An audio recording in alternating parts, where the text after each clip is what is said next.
அதாவது நரகவாசிகளை நான் சொல்லவாண்டு கேட்கிற நேரத்தில் ரசூல் ஸல்லல்லாஹு அலைஹி வஸல்லம் சொல்றாங்க, வாழ்க்கையில் இலக்கற்று எது என்னத்துக்கு நம்ம வாழ்றேன்னு தெரியாதவர் நரகவாசிகள் ஒருவர் என்று ரசூலுல்லாஹ் சொல்றாங்க. சஹீஹ் முஸ்லிம்ல வர செய்தி. எதுக்கு நான் இருக்கிறேன் அப்படி என்று சொல்லி எந்த ஐடியா வஹுவ கல்லுன் அலா மௌலாஹ்ன்ற மாதிரி என்ன மற்றவரை சார்ந்து அவ என்ன முடிவு எடுக்கிறோம் அதான் நம்மளோட வாழ்க்கை அப்படி என்ற மாதிரி எந்த பொறுப்பற்றும் இருக்கக்கூடியவர்கள் என்ன நரகவாதிகள் ஒருவன் ரசூல் ஸல்லல்லாஹு அலைஹி வஸல்லம் என்ன செஞ்சாங்க, அடையாளப்படுத்தி சொன்னாங்க. அதே போல அல்லாஹ் குர்ஆன்ல ஃபிரௌனை பத்தி சொல்ற டைம்ல ஃபஸ்தஹஃப கௌமஹு ஃபஅதாஊஹு, தன் சமுதாயத்தை இரண்டாம் தரமாக பார்த்தான், உடனே அவர்கள் வழிபட்டார்கள். அல்லாஹ் தஆலா அந்த வழிபடுதலை தவறு என்று சொல்றான். ஃபஸ்தஹஃப கௌமஹு ஃபஅதாஊஹு, தன் சமுதாயத்தை வந்து இரண்டாம் தரமா பார்த்தா, அதாவது இந்த கொஞ்சம் மட்டம் தட்டினான், உடனே இவர்கள் அவருக்கு வழிபட்டார்கள் என்றான். இது ஒரு முக்கியமான சப்ஜெக்ட். யாராவது நம்மளை மட்டம் தட்டினா நம்ம கோபமும் படுவோம், வழிபடவும் செய்யும்.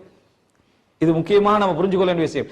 நம்ம எந்த அளவுக்கு தட்டுறோமோ அதான் அந்த சில கெட்ட தலைவர்கள்ட்ட குணமா என்ன இருக்கும்னா மட்டம் தட்டுறதே தான் குணமா இருக்கும். கம்பெனி மேனேஜர் மாதிரி பெரும்பாலான குணம் கீழே தெரிஞ்ச விஷயத்தை நமக்கு தெரியாதுன்னே சொல்லி கண்டிப்பான். உங்களுக்கு இது விளங்காது, உங்களுக்கு இது சரி வராது, அப்படி சொல்லிக்கண்டே இருப்பான். நமக்கு ஈஸியா செய்ய முடிந்த விஷயமா இருந்தாலும் இவன் அதை இப்படித்தான் செய்யணும் கூப்பிட்டு வச்சு அப்படியெல்லாம் சொல்லி தருவான். நமக்கு கடுமையான கோபமா இருக்குது, இவ்வளவு தெளிவான விஷயத்தை நமக்கு சொல்லி தாரானே என்று. அதனால நம்ம என்ன நினைச்சிடறோம்டா, இதுல ஏதாவது டிஃபரெண்டான ஒரு விஷயம் இருக்கும் போல நான் அவனுக்கு நம்ம ஃபாலோ பண்ண ஆரம்பிப்போம். புதுசா ஒருத்தர் துபாய்க்கு வரான்னு வைங்களே, துபாய் இப்படித்தான் பிரச்சனை கூறியது அப்படி கூறியது இப்படி எல்லாம் சொல்லி முடிச்சுட்டு ஏதாவது இருந்தாலும் எனக்கு ஒரு கோல் பண்ணுங்கன்னா முழு கோல் நம்ம யாருக்கு அடிப்போம், அவருக்கு தான் கால் பண்ணுவோம். நம்மளே கீழே போட்டார் தானே உடனே அவரை ஃபாலோ பண்ணிடுவோம்.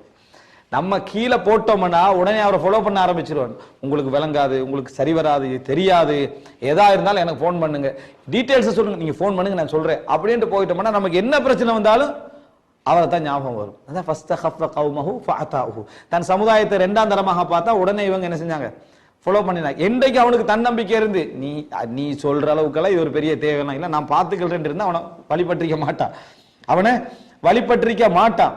உங்களுக்கெல்லாம் விளங்காது, உங்களுக்கெல்லாம் சரி வராது, உங்களுக்கெல்லாம் தெரியாது என்ற பின்னால நம்ம என்ன செஞ்சிருவோம், அப்ப இவர்கிட்ட தான் நம்ம என்ன செய்யணும், கேட்கணும் என்ற இடத்துக்கு என்ன செஞ்சிருவோம், வந்து விடுவோம். எனவே முதலாவது பகுதி புரிஞ்சுக்கொள்ளணும், தன்னம்பிக்கை வாழ்க்கையோட அத்திவாரம்.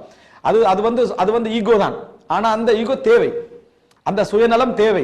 அதான் உங்களுக்கு உழைக்க வைக்கும், நம்பிக்கையா வாழ வைக்கும், உங்களுடைய பிள்ளைகளை பார்க்க வைக்கும். இன்னும் சொல்ல போனா இபாதத்துகள்ல ஈமான்ல எல்லாம் உங்களுக்கு என்ன செய்யும், ஒரு கவனத்தை உருவாக்கும். அது தேவை என்பதை அடிப்படையாக நம்ம புரிஞ்சு கொள்ள வேண்டும். இது முதலாவது பகுதி.